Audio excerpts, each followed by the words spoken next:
കോട്ടയം ജില്ലയിലെ വൈക്കത്ത് സ്ഥിതി ചെയ്യുന്ന ഒരു സ്മാരകമാണ് തന്തൈ പെരിയാർ സ്മാരകം.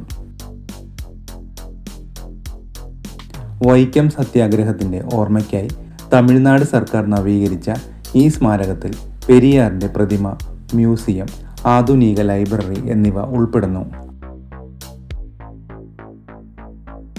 വൈക്കം സത്യാഗ്രഹത്തിന് നൽകിയ ഐതിഹാസികമായ നേതൃത്വത്തിന് തമിഴ് സാമൂഹിക പരിഷ്കർത്താവായ EV രാമസ്വാമിക്ക് ആദരമർപ്പിച്ചാണ് ഈ സ്മാരകം നിർമ്മിച്ചിരിക്കുന്നത്.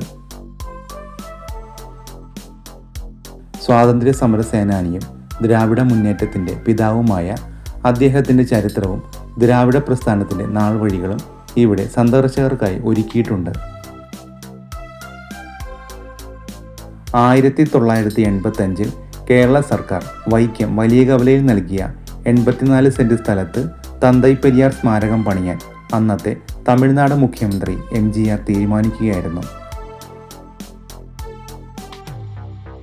അദ്ദേഹത്തിൻ്റെ നിർദ്ദേശപ്രകാരം തമിഴ്നാട് മന്ത്രി ഡോക്ടർ നാവലർ VR നെടുഞ്ചെഴിയൻ തറക്കല്ലിട്ടു. 1994 സ്മാരകം അദ്ദേഹം തന്നെ തുറന്നുകൊടുത്തു.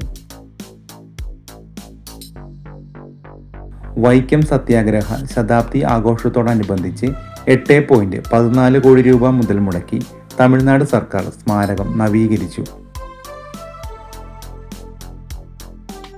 സ്മാരകത്തിൻ്റെ പ്രധാന കവാടം കയറുമ്പോൾ തന്തൈ പെരിയാറിൻ്റെ വലിയ പ്രതിമ സ്ഥിതി ചെയ്യുന്നു. 6 അടിക്ക് മുകളിലാണ് പ്രതിമ സ്ഥാപിച്ചിരിക്കുന്നത്. പ്രതിമയ്ക്ക് പിന്നിലെ മതിലിൽ EV രാമസ്വാമി നായ്ക്കരുടെ ചിത്രം ആലേഖനം ചെയ്തിട്ടുണ്ട്. ഇരുവശങ്ങളിലും നടപ്പാതയും പൂന്തോട്ടവും ഒരുക്കിയിട്ടുണ്ട്. ഇവിടെ ഇരിപ്പിടങ്ങളുമുണ്ട്. വലതുവശത്താണ് 2 നിലകളിലായി മ്യൂസിയം. മ്യൂസിയത്തിലേക്ക് കയറുമ്പോൾ തന്നെ പെരിയാറിൻ്റെ പ്രതിമ സ്ഥാപിച്ചിട്ടുണ്ട്. ജീവചരിത്രം, സമരചരിത്രം എന്നിവ കൂടാതെ പെരിയാറിൻ്റെ പ്രവർത്തനങ്ങളെ സംബന്ധിച്ച തമിഴ്, മലയാളം, ഇംഗ്ലീഷ് ഭാഷകളിലുള്ള രചനകളും സ്മാരകത്തിലുണ്ട്. വൈക്കം സത്യാഗ്രഹ ശതാബ്ദി ആഘോഷത്തിനായി പിണറായി വിജയനും MK സ്റ്റാലിനും എത്തിയ ചിത്രങ്ങളുമുണ്ട്. സ്മാരകത്തിൻ്റെ പുറത്തെ ഭിത്തിയിൽ വലിയ സ്ക്രീനുമുണ്ട്. ഇടതുഭാഗത്താണ് ഓപ്പൺ സ്റ്റേജ് ഒരുക്കിയിരിക്കുന്നത്. ഓപ്പൺ സ്റ്റേജിന് മുകളിലായി റൂഫും നിർമ്മിച്ചിട്ടുണ്ട്. ആധുനിക നിലവാരത്തിലാണ് നിർമ്മാണം. ഇതിന് തൊട്ടു സമീപത്താണ് 2 നിലകളിലുള്ള ഗ്രന്ഥശാല കെട്ടിടം. ഇവിടെയാണ് അഡ്മിനിസ്ട്രേറ്റീവ് ഓഫീസ് പ്രവർത്തിക്കുന്നത്.